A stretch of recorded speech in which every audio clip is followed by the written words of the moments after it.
Hey guys, it's Daryl here. It is Monday. Happy Monday. It's 7 o'clock. I'm almost still a little out of breath. I was out on a hike and I started getting to I had some serious thinking to do. And I wanted to get back here quick and to make this video. Um, you guys know that one thing about me and my channel, if I'm wrong, I am wrong. A lot of times I'm wrong. A lot of times I'm right. I'm a person I have no problem admitting I was wrong. I learned from my mistakes, just like drug addiction being a huge example. And I will admit, when I'm wrong. And a lot of times, I check myself. I see where I'm at to see if I'm on course where I need to be.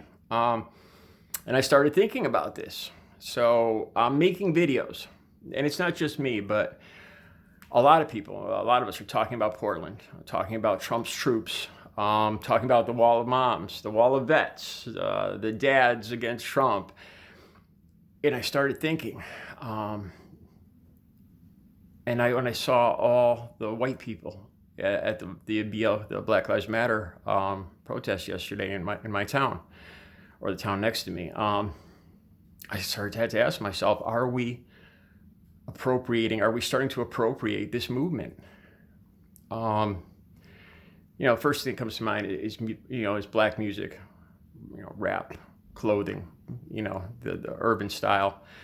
And I didn't want to compare it to that because this is a lot more serious than, it's a lot more serious than music. It's life or death, it's freedom. It's a lot more. So I'm not going to compare it to that. But I started thinking that I make videos talking about Portland, talking about martial law, authoritarianism. And a lot of times I'll get through the whole video and I won't even mention Black Lives Matters. I won't even mention police brutality, George Floyd, Breonna Taylor. I won't mention the original reason for all this. And that's a mistake. So, as I've said before, a lot of times I don't know what a black person would think about all this.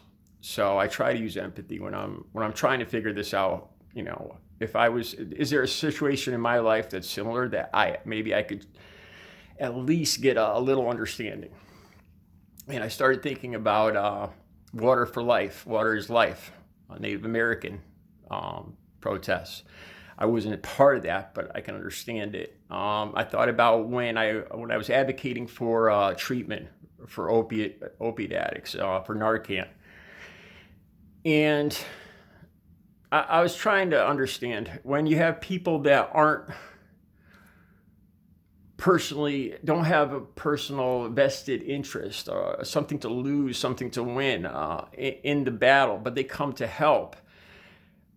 It's hard. You'd appreciate it. You'd appreciate the help, but I think this is the bottom. I'll get right to the bottom line. When it comes to the Black Lives Matter movement, I imagine it's good that all the different races, white people, Hispanic people, Asian people, want to help, want to be in unison, in unity with Black Lives Matter, with black people. But at the end of the day, I think it's their battle. And I don't mean to say that in a bad way. On the way back here, I was trying to think of how to term that. And the bottom line is it's their fight. At the end of the day, it's their skin. The rest, we all get to go home and kind of return to our lives after a protest or whatever.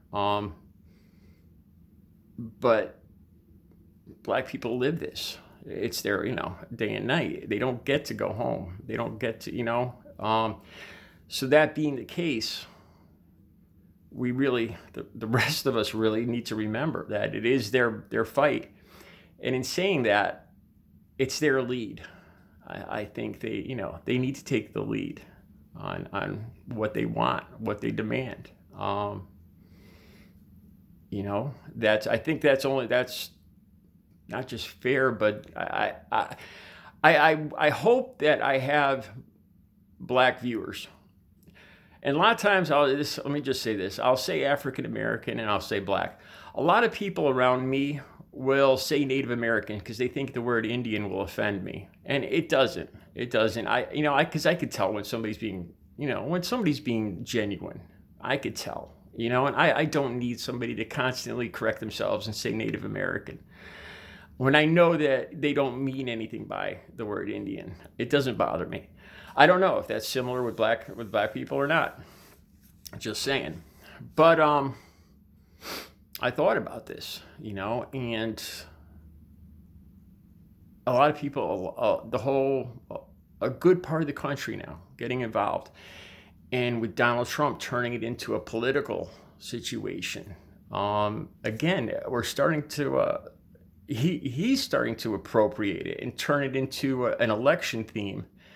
And he's starting to walk it away from Black Lives Matter. He's starting to walk it away from the whole situation, the whole problem with police in the first place, with black men being shot, unarmed black men being shot, Ahmaud Arbery, all this stuff. And he's walking it away. Trump's walking away from that, turning it into the narrative on it's anarchists. It's him and his law and order administration fighting the anarchists, and without us barely noticing, he's starting to change the narrative, and I think that's wrong. I think that's incredibly wrong to African Americans, to black people. We can't let this happen. Like I said, we got to remember at the end of the day what this is all about. About police brutality, about changing policing, about changing the way the racial profiling.